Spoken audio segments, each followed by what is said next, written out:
Hello दोस्तों, मैं अक्षय गुप्ता स्वागत करता हूं अपने यूट्यूब चैनल एटीसी एकेडमी में। जैसा आपको पता है ईएमआरएस की पोस्ट आ गई है, साथ ही साथ सीटेट का एग्ज़ाम का नोटिफिकेशन भी आ गया है। इसमें अगर हम बात करें ईएमआरएस और सीटेट में, इसमें आपका एनईपी जो है एक महत्वपूर्ण योगदान देता है। अगर आप इस एग्ज़ाम में एनईपी को पास करना चाहते हैं, साथ ही साथ आप सीडीपी और बाकी भी सब्जेक्ट्स पर ध्यान देना चाहते हैं, तो ये चैनल जो है वो आपके लिए बहुत इंपॉर्टेंट रहने वाला है। अभी से लेकर एग्जाम तक रेगुलर आपको मेरे चैनल में सभी के most important PYQs, previous year question paper, साथ ही साथ आपके न्यू क्वेश्चंस, न्यू एडिशन सभी आपको मेरे चैनल में मिलने वाला है, जिसमें आपकी बहुत ही बढ़िया से तैयारी मैं आपको कराने वाला हूँ। तो इस चैनल को लाइक सब्सक्राइब करके रखिएगा, जिससे आप एक भी वीडियो मिस ना कर पाएँ। आप ओनली इस वीडियो को देख के और इस ऑब्जेक्टिव टाइप क्वेश्चंस को देख के आप ईजिली इस पेपर को क्वालिफाई कर सकते हैं। एनईपी जैसा आपको पता है 10 से 15 नंबर का आने वाला है, साथ ही सीटेट में भी ये 8-10 नंबर का आता ही आता है। तो आज मैं आपको एनईपी के पूरे डाउट्स इस सेशन में क्लियर करने वाला हूँ, तो वीडियो को लास्ट तक देखिएगा। बाकी फ्रेंड्स के साथ शेयर कीजिएगा, जिससे और भी लोगों के साथ ये वीडियो शेयर हो पाए और भी लोगों के पास ये वीडियो पहुंच पाए, जिससे और भी लोगों की बहुत ज़्यादा हेल्प हो पाए। आपका एक लाइक और एक शेयर इस वीडियो के माध्यम से बहुत लोगों की हेल्प कर सकते हैं। साथ ही अगर आप भी इस एग्ज़ाम की तैयारी कर रहे हैं, तो आप भी इस वीडियो को देखकर इसका लाभ उठा सकते हैं। चलिए स्टार्ट करते हैं। तो आज की क्लास सब्सक्राइब करना बिल्कुल मत भूलिएगा, साथ में वीडियो को लाइक और शेयर कीजिएगा।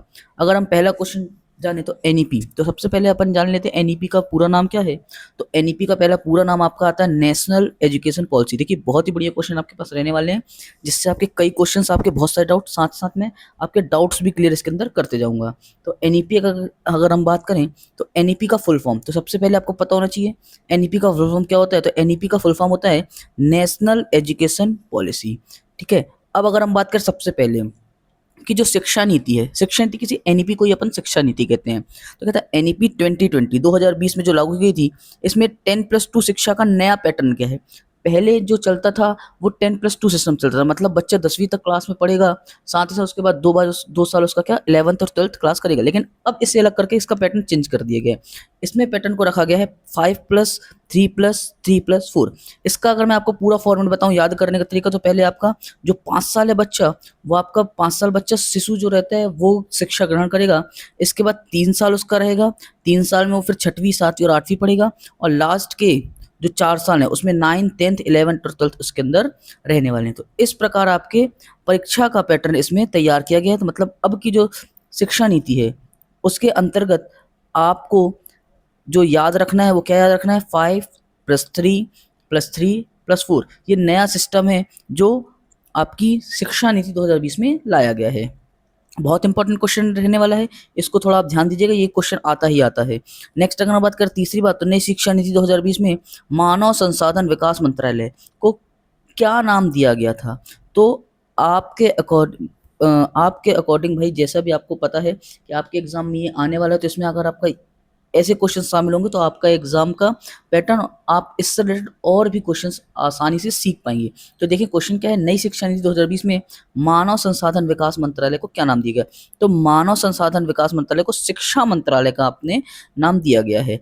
अगर हम बात करें नेक्स्ट क्वेश्चन नंबर 4 की, तो नई शिक्षा नीति जो आई है 2020 में, इसमें पहले 5 सालों को कौन सी अवस्था कहा जाता है। तो देखिए अब भी मैंने आपको ऊपर पैटर्न यहाँ बताया था कि 5+3+3+4 पैटर्न का नाम दिया गया। अब इसमें पूछ लिया गया है पहली 5वीं जो साल की अवस्था उसको कहा गया है, तो इसको हम कहते हैं नींव चरण। जब बच्चा छोटा होता है तब वो कहलाता है नींव चरण। ठीक है, ये आपका क्या कहलाता है, ये आपका नींव चरण कहलाता है। नेक्स्ट अगर हम बात करें थर्ड चरण की, तो वो आपका क्या कहलाता है, वो आपका कहलाता है आपका क्या मिडिल चरण, प्राइमरी चरण।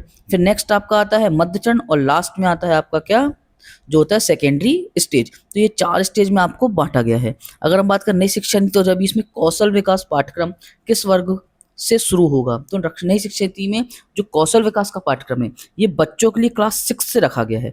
मतलब जब बच्चा क्लास 6 में प्रवेश करता है तब उसका कौशल विकास जो पाठ्यक्रम है वो शुरू कर दिया जाता है। नेक्स्ट अगर हम बात करें छठवां क्वेश्चन कि नई शिक्षा नीति के अंतर्गत जो है 2020 में एक छात्र को उसकी मातृभाषा के न्यूनतम कितनी कक्षा तक पढ़ाया जाना चाहिए। तो भैया आपको पता होना चाहिए कि नई शिक्षा नीति कहती है कि जब तक कक्षा 5वीं तक बच्चा पढ़ता है, जब तक बच्चा क्लास 5 तक रहता है, तब तक उसको उसकी मातृभाषा के आधार पर ही शिक्षा देने का प्रावधान रखा गया है। ये कौन कहता है? ये कहती है नई शिक्षा नीति। इसका पूरा फॉर्मेट चाहेंगे तो मैं आपको एक अलग से वीडियो बना के इसका पूरा और फॉर्मेट और बहुत सारी चीज़ें साथ ही साथ, अभी तो ये मेरा एक सेशन है। इसके बाद मैं आपको इसी के जैसे एनईपी बस 2 से 3 क्लासेस में आपकी पूरी इतनी अच्छे से कवर करा दूंगा कि आपका बहुत सारे डाउट्स और बहुत सारी चीज़ें, बेसिक चीज़ें मैं क्लियर कराना चाहूँगा कि बड़ी-बड़ी चीज़ें आपको आती हैं। आपकी गलती होती है छोटी-छोटी चीज़ों में, तो उन छोटी चीज़ों को अपन सही करेंगे। तो अगर हम देखें भाई, जैसा भी मैंने आपको बताया, नई शिक्षा नीति में छात्र को उसकी मातृभाषा से न्यूनतम कितनी कक्षा तक पढ़ाया जाता है? तो 5वीं कक्षा तक उसकी मातृभाषा ही रखी जाती है। अब नेक्स्ट आता है हाल ही में जो एनईपी है, इसको कब संशोधित किया गया? तो लास्ट अभी एनईपी को संशोधित कब किया गया था? 2020 में। इसीलिए हम पढ़ते हैं एनईपी 2020। अब जब तक इसमें दोबारा संशोधन नहीं होता, तब तक आपके एग्जाम पे सबसे ज़्यादा एनईपी 2020 ही पूछा जाएगा। तो एनईपी 2020 जो है वो अभी हाल ही में जो है संशोधित की गई थी। अगर हम बात करें एनईपी 2020 में कौन से नंबर की राष्ट्रीय शिक्षा नीति है, तो एनईपी 2020 जो है वो तीसरे नंबर की, किस नंबर की गाइस? तीसरे नंबर की राष्ट्रीय शिक्षा नीति जो है बनी है। ठीक है, ना ही पहली, ना ही दूसरी, ना ही 5वीं। कौन से नंबर की है? ये रहने वाली तीसरे नंबर की जो है राष्ट्रीय शिक्षा नीति बनी है। नेक्स्ट अगर हम बात करें भारत में अब तक शिक्षा नीति किस वर्ष में आई है, तो देखो भारत में अभी तक आपकी 3 बार शिक्षा नीति आई। अब भी मैंने आपको ऊपर बताया कि किस नंबर की है? तीसरी नंबर की। तो पहली कब आई थी? पहली शिक्षा नीति आई थी 1968 में। पहली कब आई थी? 1968 में। फिर इसमें चेंजेस लाया गया, फिर इसमें चेंजेस ला के कब कर दिया गया? सेकंड कब ले आया? सेकंड ले आया उसने 1936 में, 86 में, सॉरी। कब लाया? 1986, 1986 में। एंड लास्ट अभी जो थर्ड नंबर की चल रही है वो चल रही है एनईपी 2020, यानी 2020 में जो है लाई गई है। सबसे पहले कब? 1968 में, फिर 1986 में, एंड लास्ट आपकी गई है 2020। तो इसका आंसर होने वाला है उपयुक्त सभी। मतलब आपकी राष्ट्रीय शिक्षा नीति 3 बार आई है, 3 साल की। जो अभी चल रही है वो तीसरे साल की चल रही है, हम बोल सकते हैं थर्ड स्टेज की चल रही है। फर्स्ट स्टेज की 1968, सेकेंड की 1986 एंड लास्ट थर्ड 2020। अगर हम बात करें नेक्स्ट, भारत में कितने वर्ष के बाद नई शिक्षा नीति लागू की गई, तो भारत में आप देख सकते हैं, इससे आप कैलकुलेट करके बता सकते हैं कि लगभग 84 वर्ष के बाद नई शिक्षा नीति लागू की है। कुछ नहीं करें आप, 1986 में आप कितना जोड़ दें? 34 जोड़ दें, तो आपको मिल जाएगा कितना? 2020। 34 जोड़ने पे कितना मिल जाएगा? 2020। मतलब आपका लगभग 34 वर्षों के बाद, कितने वर्षों के बाद? 34 वर्षों के बाद नई शिक्षा नीति जो है लागू की। देखिए क्वेश्चन पूछने का तरीका देखिए, आपको बनने के बाद भी आप कंफ्यूज हो जाएंगे, इसीलिए इसको बेसिक समझना हमारे लिए बहुत ज्यादा इंपॉर्टेंट रहने वाला है। नेक्स्ट अगर हम बात करें राष्ट्रीय शिक्षा नीति 2020 में किस वर्ग से व्यावसायिक कक्षाएं शुरू होती है, तो अभी मैंने आपको बताया कौशल विकास कब से स्टार्ट होता है? कक्षा से 5वीं तक। तो भैया उसको क्या पढ़ाया जाता है? मातृभाषा में नॉलेज दिया जाता है। राष्ट्रीय शिक्षा नीति कहती है कि बच्चे को 5वीं क्लास तक आप उसे बेसिक उसकी मातृभाषा के अकॉर्डिंग चलाएंगे। उसके बाद जैसे ही बच्चा क्लास 6 में प्रवेश करता है, उसको आप व्यावसायिक कक्षाएं शुरू कर देंगे, उसका कौशल विकास शुरू कर देंगे। तो ये सब चीजें आपकी क्लास 6 से रहने वाली हैं। नेक्स्ट अगर हम बात करें नई शिक्षा नीति 2020 में किस पाठ्यक्रम को समाप्त कर दिया गया है, तो नई शिक्षा नीति में एमफिल के पाठ्यक्रम को समाप्त कर दिया गया। मतलब पहले एमफिल को रखा गया था, एमफिल जब बीएड वगैरह कर ले तो उसके बाद एमफिल आता है, तो एमफिल को क्या कर दिया गया? अलग कर दिया। इंपॉर्टेंट क्वेश्चन रह सकता है, ये बहुत इंपॉर्टेंट क्वेश्चन है। नेक्स्ट अगर हम बात करें नई शिक्षा नीति 2020 में व्यवसायिक क्षेत्र में कितने वर्षों के अध्ययन के बाद डिप्लोमा प्रदान किया जाता है, तो नई शिक्षा नीति 2020 के बाद व्यवसायिक क्षेत्र में 2 वर्षों के बाद आपको जो है वो अध्ययन के बाद आपको इजीली डिप्लोमा मिल जाए। जैसे आप डीएलएड करते हैं, डीएड करते हैं या बीएड करते हैं, मतलब आप व्यवसायिक क्षेत्र में कितने वर्षों में, तो आप 2 वर्षों में आराम से आपको डिप्लोमा दे दिया जाता है। नेक्स्ट 14 नंबर का क्वेश्चन है कि राष्ट्रीय शिक्षा नीति 2020 के अनुसार अब पीएचडी करने के लिए क्या आवश्यक होती है, तो अब अगर आपको पीएचडी करना तो आपको 4 साल की स्नातक डिग्री आपकी होनी चाहिए, उसके बाद ही आप पीएचडी करने के लिए एलिजिबल होते हैं। अभी जो आपका ईएमआरएस होने वाला है, सीटेट होने वाला है, उसमें इस चीज़ को बहुत ही ज़्यादा अच्छे से पूछा जाएगा, बहुत ज़्यादा डीपली पूछा जाएगा। तो आपकी एक एक लाइन, एक एक पॉइंट आपका क्लियर होना चाहिए। जैसा कि मैं अभी आपको वीडियोस में बता रहा हूँ, तो इस वीडियो के माध्यम से आपको बहुत सारी चीज़ें आपको सीखने मिलेंगी। तो इसको बिल्कुल भी आप हल्के में ना लें। इस वीडियो को पूरा देखें, ध्यान से देखें, बाकी स्टूडेंट्स का शेयर कीजिए और मल्टीपल टाइम इसको देखें। मल्टीपल टाइम देखने से होगा क्या, आपकी चीज़ें और अच्छे से क्लियर होंगी। इससे रिलेटेड और भी अगर क्वेश्चन आते हैं तो आप उसको देख के उड़ा पाएंगे फिर, है ना। तो अगर हम बात करिए तो इसके बाद अपना एक और वीडियो आने वाला है जिसके अंदर अपन इसी से रिलेटेड और भी एनईपी को क्या है कंप्लीट करके चलेंगे। सेकंड, अगर हम 15 क्वेश्चन की बात करें कि शिक्षा शब्द किस भाषा में लिया गया है, तो शिक्षा शब्द जो लिया गया है वो लैटिन भाषा में लिया गया है। ना ही यूनानी है, अंग्रेजी, जर्मनी, कुछ भी नहीं है, ये लैटिन भाषा का शब्द है जिसमें शिक्षा। तो ये भी इंपॉर्टेंट क्वेश्चन रह सकता है। देख पा रहे होंगे आप कितने जबरदस्त क्वेश्चन मैं आपके लिए लेके आया हूँ।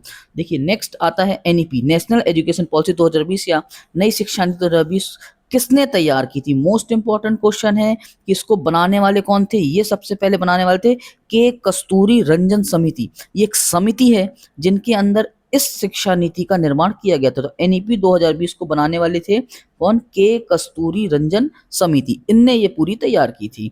नेक्स्ट आता है एनईपी 2020 के अध्यक्ष कौन है, तो एनईपी 2020 के अध्यक्ष हैं डॉक्टर के कस्तूरी रंजन। कौन है, डॉक्टर के कस्तूरी रंजन। देखिए अभी कई लोग नरेंद्र मोदी जी को, दौलत सिंह कोठारिया, आपके कौन, एस के रंगनाथन जी को लगा सकते हैं, लेकिन इसका सही आंसर क्या है, डॉक्टर के कस्तूरी रंजन जी ने जो है वो एनईपी 2020 की अध्यक्षता की है और इनके अध्यक्ष हैं। ये दोनों क्वेश्चन आपके लिए मोस्ट इंपॉर्टेंट रहने वाले हैं। क्या एनईपी 2020 किसने तैयार की थी, तो ये तैयार की थी के कस्तूरी रंजन जी ने, और जिनने इनको तैयार की थी वही इनके अध्यक्ष है, मतलब कौन, डॉक्टर के कस्तूरी रंजन। दोनों का आंसर सेम रहने वाला है। नेक्स्ट अगर हम बात करें जीडीपी का कितना प्रतिशत केंद्र सरकार द्वारा नई शिक्षा नीति 2020 में खर्च किया था, तो जीडीपी का टोटल 6% जो है वो इसका राष्ट्रीय शिक्षा नीति 2020 के अंदर जो है खर्च किया गया है। नेक्स्ट अगर बात करें पाठ्यक्रम को छात्र के संज्ञानात्मक विकास के अनुसार 4 चरणों में विभाजित किया गया है, इसमें से सही अनुक्रम कौन सा है, तो सबसे पहले 4 चरण अभी मैंने आपको बताया कुछ देर पहले। क्या बताया मैंने आपको, इसके 4 चरण होते हैं 5+3+3+4। क्या होते हैं, 5+3+3+4, जिसमें पहला 5 है मूलभूत चरण। पहले 5 को क्या कहते हैं, पहले 5 का संबंध किससे, आपके मूलभूत चरण से। फिर इस 3 का संबंध है आपके किसके, प्राथमिक चरण से। सेकेंड 3 का संबंध किससे है, मध्य चरण से। और लास्ट के चौथे का संबंध है माध्यमिक चरण से। तो ये आपको याद करना बहुत ही ज्यादा इंपॉर्टेंट रहने वाला है। देख पा रहे हैं आप इसमें कितने वही क्वेश्चंस को बार बार घुमा के पूछा गया। तो ये 5+3+3+4 के फॉर्मूले से 1 से 2 क्वेश्चन एनईपी में पूछा ही पूछा जाता है, तो इसको आप ध्यान रखेंगे। नेक्स्ट अगर हम बात करें क्वेश्चन नंबर 20 की, तो कहते हैं राष्ट्रीय शिक्षा नीति 2020 में छात्र और शिक्षकों का अनुपात क्या रखेंगे, तो इसमें कहा गया है कि प्रत्येक 30 छात्र में 1 शिक्षक रहना चाहिए। क्या कहता है ये राष्ट्रीय शिक्षा नीति, ये कहता है कि अगर आपकी क्लास में जो है 30 बच्चे हैं उसमें आपका 1 शिक्षक कम, अगर वहां पे 31 बच्चे होते हैं तो वहां पे फिर कितने, 2 टीचर्स की नीड होने लगती है। मतलब आपका रेशियो कितना, 30:1 का होना चाहिए। आपके 30 बच्चों में 1 शिक्षक कंपलसरी, अगर उससे ज्यादा बच्चे होते तो वहां पे शिक्षक की संख्या फिर बढ़ा दी जाती है, फिर शिक्षक 2 रखे जाते हैं। ओके, तो ये रेशियो आपको याद होना चाहिए। अब नेक्स्ट कहते हैं राष्ट्रीय शिक्षा नीति 2020 के अनुसार राष्ट्रीय मूल्यांकन केंद्र किसके लिए बनाया जाएगा, तो सीधी सी बात है, जो राष्ट्रीय मूल्यांकन में केंद्र बिंदु किसको मानते हैं, ऑलवेज अपन जब भी माने तो देखो जो भी आपकी पढ़ाई आप कर रहे हैं, टीचर अभी भी सीडीपी से रिलेटेड, पेडागोजी से रिलेटेड, साथ ही आपकी एनईपी, सब आपका चाइल्ड सेंटर है। सब आपका क्या है, चाइल्ड, मतलब बच्चों को केंद्र में रख के बात की जाती है। किसको बात की जाती है, हमेशा आपके सेंटर्ड कौन रहेंगे, बच्चे रहेंगे। तो देखिए बच्चों के लिए है जो एनईपी 2020 के अनुसार जो है राष्ट्रीय मूल्यांकन केंद्र बनाया गया है। नेक्स्ट अगर हम बात करें छात्रों के आकलन के लिए राष्ट्रीय मूल्यांकन केंद्र बनाया गया है, इसका नाम क्या दिया गया, इसका नाम दिया गया है परख। आपको इस नाम को याद कर लिए, परख नाम की बहुत ज्यादा मीनिंग है, इसमें आपसे रिलेटेड एक क्वेश्चन आता है परख नाम से। तो छात्रों के आकलन जो राष्ट्रीय मुख्य केंद्र बनाया गया, इसका नाम क्या रखा है, इसका नाम परख रखा गया है। ठीक है, नेक्स्ट अगर हम बात करें परख जो है राष्ट्रीय शिक्षा नीति 2020 में शामिल किया गया है, इसमें परख में पी का अर्थ क्या है, इस पी का अर्थ परफॉर्मेंस से है। इस पी का अर्थ किससे है, इस पी का अर्थ परफॉर्मेंस से या बच्चे के परफॉर्मेंस से। ठीक है, नेक्स्ट अगर हम बात करें दीक्षा, दीक्षा पोर्टल किससे संबंधित है? तो नेक्स्ट अगर हम बात करें दीक्षा पोर्टल, तो दीक्षा पोर्टल है देश के शिक्षकों के कौशल का विकास करना। तो देखिए बच्चों का विकास तो जरूरी है, लेकिन साथ साथ देश के जो जितने भी शिक्षक हैं उनका कौशल विकास जरूरी है। अगर शिक्षक ही अपने कौशल को विकसित नहीं करेंगे तो बच्चों को वो क्या पढ़ाएंगे? इसीलिए दीक्षा पोर्टल जो है वो देश के शिक्षकों के कौशल को विकसित करना जो है उससे संबंधित रखा गया है। दीक्षा, देखिए नाम से समझ में आ रहा है दीक्षा, दीक्षा का मतलब क्या? देश के शिक्षकों के कौशल का विकास करना। नेक्स्ट आता है राष्ट्रीय शिक्षा नीति 2020 में निम्नलिखित में से कौन सा कदम प्रस्तावित किया गया है? तो भैया बाल विद्यार्थी के लिए बहुभाषी होने में उच्च संज्ञानात्मक लाभ है। सीधी बात है, एनईपी कहता है कि जो बच्चे हैं उनके लिए वो बहुत भाषा मतलब अपने अपने विभिन्न क्षेत्रों की भाषाओं में विभिन्न विभिन्न प्रकार की चीजों का अध्ययन करें और उससे आगे बढ़ें। तो ये क्या गया है? अब इसमें और भी ऑप्शन कहते हैं विद्यालयों के लिए बच्चों को अंग्रेजी भाषा की प्रथम भाषा के रूप में, नहीं बिल्कुल गलत बात है भाई। जरूरी नहीं, आप उस पर थोप नहीं सकते कि बच्चा इंग्लिश में ही पढ़ेगा, बिल्कुल भी। जहां भी ऐसी बात आती है नेगेटिव बात है, मतलब बच्चों में अपन थोपना नहीं है कि बच्चों को नहीं आपको इंग्लिश ही पढ़ना कंपलसरी है या आपको इंग्लिश ही पढ़ना, हिंदी पढ़ना कंपलसरी है, आपको मलयालम ही पढ़ना या आपको बंगाली, नहीं। वहां पे बच्चे को पूरी छूट रहती है, वो अपनी मातृभाषा के आधार पर अध्ययन कर सकते हैं। नेक्स्ट, अपनी मातृभाषा में शिक्षित होना शिक्षित और प्रौद्योगिकी उन्नति में बाधक है। बाधक है, ये बाधक शब्द आ गया, नेगेटिव वर्ड है। जहां आपको नेगेटिव वर्ड मिले वो तो आपका आंसर कभी एनईपी में चाहे सीडीपी या तो हम बात करें पेडागोजी, उसमें कभी हो ही नहीं सकता। इन चीजों से बचना है आपको। आपके कई आंसर तो ऐसे ही कट जाएंगे। आप एलिमिनेशन आराम से एलिमिनेट कर सकते हैं कई ऑप्शंस को जिसमें आपके नेगेटिव वर्ड्स दिख जाए।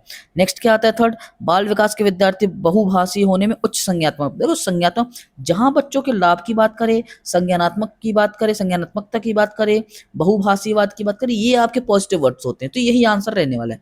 नेक्स्ट आता है द्विभाषी उपागम विद्यार्थियों में उलझन पैदा करता। अरे उलझन पैदा करना कहाँ से? ये तो नेगेटिव वर्ड्स है। जो नेगेटिव वर्ड है वो तो अपन को लेना ही नहीं है। नेक्स्ट अगर हम बात करें क्या राष्ट्रीय शिक्षा नीति 2020 के अनुसार आकलन के क्या उद्देश्य होने चाहिए? तो आकलन के उद्देश्य क्या होने चाहिए? सीखने की स्तर सुनिश्चित करने के लिए विद्यार्थी में तनाव उत्पन्न करना और डर पैदा करना। अरे बाप रे, डर पैदा करना। अभी मैंने आपको बताया जितनी भी आपकी जो चीजें हैं नेगेटिव चीजें उससे बचना है, मतलब डर पैदा करना ये तो बिल्कुल गलत बात है। बच्चों को डराना नहीं है, हमें क्या करना है? अध्यापन अधिगम क्रियाओं को दोहराना है, बिल्कुल ऑब्वियस सी बात है, सही है। अधिगम और विकास को अनुकूल बनाना है, बिल्कुल बनाना है। और कक्षा के अंदर बाहर विद्यार्थियों का समर्थन देना है, बिल्कुल बच्चों की हेल्प करनी है, बच्चों को ट्रीट करना है अच्छे से। तो इसमें भैया दूसरा, तीसरा और चौथा ऑप्शन जो बिल्कुल पॉजिटिव है। पहला वाला तो कहीं से नहीं होगा कि उलझन पैदा करना, डरा देना, ये सब नेगेटिव बातें हैं, इनको अपन कभी लेके नहीं चलते हैं। नेक्स्ट अगर हम बात करें राष्ट्रीय शिक्षा नीति 2020 का क्या सिफारिश करती है? तो ये सिफारिश करती है बहुभाषावाद की। किसकी सिफारिश करती है? ये सिफारिश करती है आपकी बहुभाषावाद की, एक भाषावाद नहीं। पाठ्यक्रम का मान्यकरण, मान्यकरण क्या गलत बात है, मूल्यांकन का मान्यकरण जो है वो ड्री करना है, नहीं बिल्कुल गलत बात है। आपका बहुभाषावाद को बढ़ावा देती है कि आप एक से ज्यादा भाषा में शिक्षा ग्रहण कर सकते हैं, शिक्षा प्राप्त करते हैं, कि बच्चा अपने हिसाब से ही शिक्षा को ग्रहण कर सकता है। उसे बाउंडेशन नहीं रखना है, हमको उसे बांध के नहीं रखना है।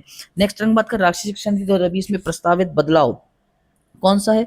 तो मानकीकरण से लचीलापन। सीधी सी बात है, फ्लेक्सिबिलिटी होनी चाहिए। फ्लेक्सिबिलिटी इट मींस बच्चे के अकॉर्डिंग अपन चीजों को चेंज कर पाए, अपन बच्चे के अकॉर्डिंग पढ़ा पाए बच्चों को, ऐसे नहीं उसे बाधित करके रखा। जैसे अभी मैंने आपको एक ऑब्जेक्टिव पढ़ाया उसपे था बाधित करके रखना, तो ये सब आपके नेगेटिव वर्ड्स हैं। मतलब लचीलापन होना चाहिए। जिस जब भी फ्लेक्सिबिलिटी होगी आपके एजुकेशन में तब वो ज्यादा पावरफुल एजुकेशन माना जाता है ना। तो हम क्या बोल सकते हैं? हमारे पास मानकीकरण में लचीलापन होना चाहिए। फिर नेक्स्ट आता है रचनात्मक मूल्यांकन से योगात्मक मूल्यांकन, गलत बात है। संरचनात्मक समझ की परीक्षा के लिए सीखना है, गलत। बहुभाषावादी कठोरता, कठोरता तो गलत बात है। तो भैया सिर्फ परीक्षा के लिए सीखना ये भी गलत बात है, नेगेटिव बात है भाई। सिर्फ बच्चों को परीक्षा के लिए नहीं सिखाना है, हमें उसे देना है कि क्वालिटी वाला एजुकेशन, जिसके लिए क्या होना चाहिए? उसके मानकीकरण में लचीलापन होना चाहिए। फिर नेक्स्ट राष्ट्रीय शिक्षा नीति 2020 में उल्लेखित MERU शब्द का विस्तृत रूप, भैया इसको देखें। इसका है multi disciplinary education and research university. इसका नाम याद कर लें भैया, ये आता है, ठीक है। नेक्स्ट अगर हम बात करें क्या इसका, नेक्स्ट अगर हम बात करें 30, तो राष्ट्रीय मूल्यांकन केंद्र जो है परख, इसका उद्देश्य क्या? अभी मैंने आपको ऊपर बताया था परख, ठीक है। परख में पी का अर्थ जो है परफॉर्मेंस से है। नेक्स्ट अगर हम बात करें परख का उद्देश्य क्या है? परख का उद्देश्य है मापदंड, मानक और दिशा निर्देशित निर्धारित करना। ठीक है। प्रश्न पत्र सेट करना और परीक्षा को आयोजित करना, नहीं बिल्कुल नहीं, बिल्कुल नहीं। बोर्ड परीक्षा के लिए प्रश्न सेट करना, नहीं। यूजीसी के लिए, अरे प्रश्न सेट करना कोई बात नहीं है, इनका परख जो है इसका उद्देश्य होता है मापदंड, मानक और दिशा निर्देश को निर्धारित करना। देखिए ये सब आपके प्रीवियस ईयर क्वेश्चन रहने वाले हैं, बार बार मैं बोलता जा रहा हूँ। इसमें आपकी इतनी बेस्ट तैयारी में देखिए आपको कितने गजब के आपके लिए ऑब्जेक्टिव लेके आया हूँ। तो ये ऑब्जेक्टिव आपके लिए मोस्ट इंपॉर्टेंट रहने वाले हैं, इनको आप हल्के मत लीजिए। बाकी के साथ शेयर कीजिए, साथ ही वीडियो को लाइक सब्सक्राइब कीजिए, जिससे आगे आने वाले वीडियो में भी आप वंचित ना रह पाए। आपको पूरी चीजें, पूरे नोटिस आपको, नोटिफिकेशन आपको मिल, साथ साथ अगर आप किसी और गवर्नमेंट की तैयारी कर रहे हैं तो उससे रिलेटेड नोटिफिकेशन, एग्जाम डेट की बारे में, वो सभी आपको मेरे चैनल में मिलने वाला है। नेक्स्ट अगर हम बात करें 31 नंबर का ऑब्जेक्टिव कि एनईपी 2020 के अनुसार एबीसी क्या है। अब एबीसी क्या है? एबीसी एक शिक्षा बैंक क्रेडिट है।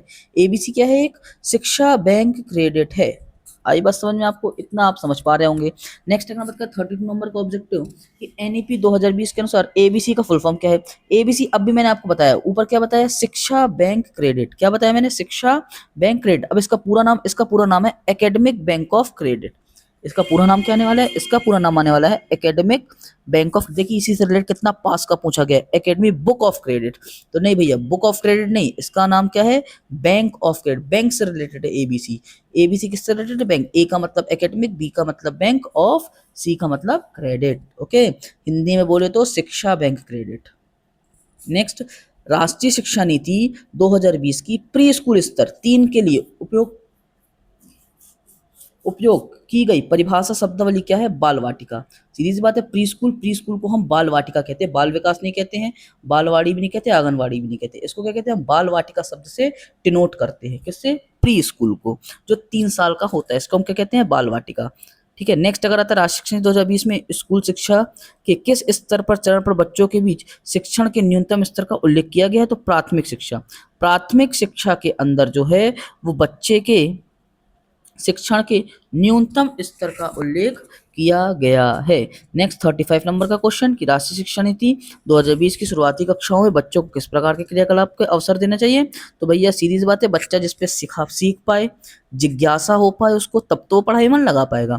तो जब भी शुरुआती कक्षा होती तो वहां बच्चों को सृजनात्मक, जिज्ञासात्मक, जिज्ञासा होनी चाहिए। आयु एवं विकास का अनुरूप, मतलब ये देखना ऐसा नहीं बच्चा 5 साल का है, 4 साल का, उसे हम 8 साल या 10 साल की चीजें बता रहे हैं, या बच्चा 8 साल का, 10 साल का, उसमें और आगे की चीज नहीं। उसका मानसिक स्तर के हिसाब से जैसा वो है उस हिसाब से सृजनात्मक, जिज्ञासात्मक और आयु और विकास के आधार पर आपको उसको शिक्षा प्रदान करनी है।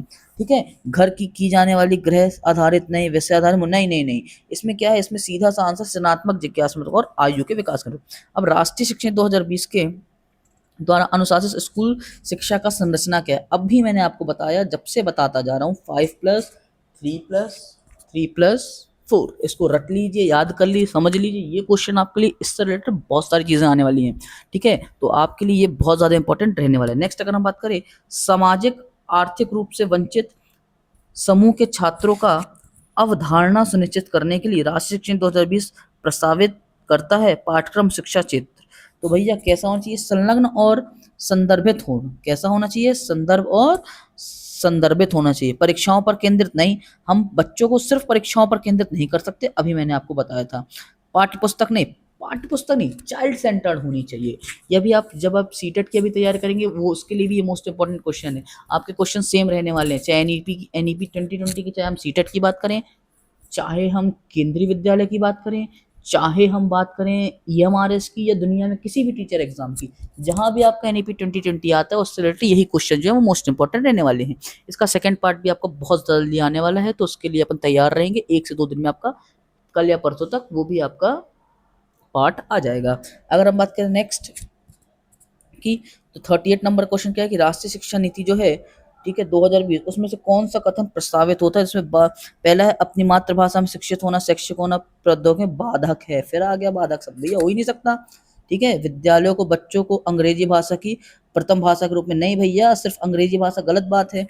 बाल विद्यार्थियों के लिए बहुभाषी होना उच्च, बिल्कुल बात है भैया, उनको बहुभाषी होना है, उच्च संज्ञानात्मक लाभ होना चाहिए। द्वितीय भाषा उपागम विद्यार्थी में उलझन पैदा करना, अरे उलझन पैदा करना, फिर नेगेटिव वर्ड आ गया भैया, जो नेगेटिव वर्ड वाले उनको तो देख के काटो। उसमें सोचना ही नहीं है अपन को, वो तो हो ही नहीं सकता आंसर, कितना भी अच्छा वर्ड लिखा हो, अगर उसमें नेगेटिव बात कर दी, बच्चों के खिलाफ बात कर दी, तो वो गलत है। चाहे हम बात करें सीडीपी, चाहे हम बात करें पेडागोजी, चाहे हम बात करें एनईपी। ठीक है। नेक्स्ट आता है 39 नंबर क्वेश्चन, के बाद अपना लास्ट क्वेश्चन रहने वाला है।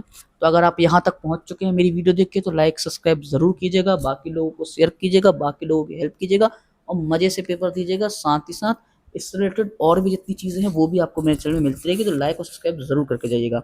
नेक्स्ट अगर हम बात करें एनईपी 2020 में पूरे देश में प्राथमिक स्तर पर किस भाषा को निर्देश के माध्यम से प्रस्तुत किया गया, तो भैया सीधी बात है, राष्ट्रीय शिक्षा नीति कहती है हमें बाकी भाषाओं से मतलब नहीं है, ना तुम हिंदी को प्रायोरिटी दो, ना तुम इंग्लिश को प्रायोरिटी दो, ना तुम संस्कृत को प्रायोरिटी दो। बच्चा सीखेगा तो मातृभाषा में। बच्चा किस में सीखेगा? बच्चा सीखेगा तो मातृभाषा में, घर की भाषा में। अगर वो प्राथमिक स्तर पर है, वो जब तक 5th क्लास में रहता है, आप उसको केवल उसकी मातृभाषा के आधार पर ही ट्रीट करेंगे। वहां तक आपका कोई भी नियम लागू नहीं होता है। वहां पे आपको सिर्फ बच्चा चाइल्ड सेंटर्ड, उसको रचनात्मक सृजनात्मक चीजों से ही अवगत कराना है, उसे उसे आगे के लिए प्रेरित करना है। ठीक है, उसे मातृभाषा या घर की भाषा में ही आपको एजुकेशन देना है। नेक्स्ट अगर हम बात करें और आगे की, लास्ट है अपना ये, वीडियो को लाइक सब्सक्राइब कीजिएगा, इसके बाद नेक्स्ट वीडियो में आपको मैं मिलूंगा। नेक्स्ट बात करते हैं राष्ट्रीय शिक्षा 2020 के अनुसार मूल्यांकन का उद्देश्य क्या रहने वाला है। तो भैया रटने की क्षमता नहीं, बिल्कुल नहीं। पुनरुत्पादन या अरे याद करने से उसको थोड़ी ना नाप सकते अपन। बच्चों को सीखने के लिए प्रक्रिया मदद, बिल्कुल सही बात है, कहते हैं भाई बच्चों को सीखने की प्रक्रिया मदद करो आप। अगर बच्चा पहले से ही खुश है, अपने से मेहनत करो, तो आप उसको और प्रोत्साहित करो। हमारा काम प्रोत्साहित करना है। एक टीचर का काम क्या है? एक टीचर का काम होता है बच्चों को प्रोत्साहित करना। तो भैया फिर से मैं बता रहा हूँ, लास्ट में जाता तो एक ही चीज बोलना चाहूंगा, बच्चों को केंद्र में रखना है, हमको सीधे पॉजिटिव बात करनी है, और एनईपी के अनुसार जो आपके कुछ चीजें अध्यक्ष कौन है, इसके कब लागू हुआ, कितने कितने साल में बना, कितने साल का अंतर रहा किसके बीच में, फर्स्ट कब आई, सेकंड कब आई, थर्ड, ये सब आपके लिए बहुत इंपॉर्टेंट रहने वाला है। पूरे दिन बच्चों की तुलना, अरे तुलना भैया कैसे किसी से किसी को कंपेयर नहीं कर सकते, सब बच्चों की अलग अलग मापदंड होता है, तो आप उसको सिर्फ तुलना के आधार पर नहीं नाप सकते बच्चों को। तो बच्चों को सीखने की प्रक्रिया में मदद करना मोस्ट इंपॉर्टेंट रहने वाला है। तो वीडियो अच्छा लगा हो तो लाइक सब्सक्राइब कीजिए, बाकी लोग के साथ शेयर कीजिए। मिलता हूं आपको एनईपी के साथ और बाकी सीडीपी पेडागोजी बाकी चीजों के साथ नेक्स्ट वीडियो में। तब तक के लिए थैंक यू, मिलते हैं नेक्स्ट वीडियो।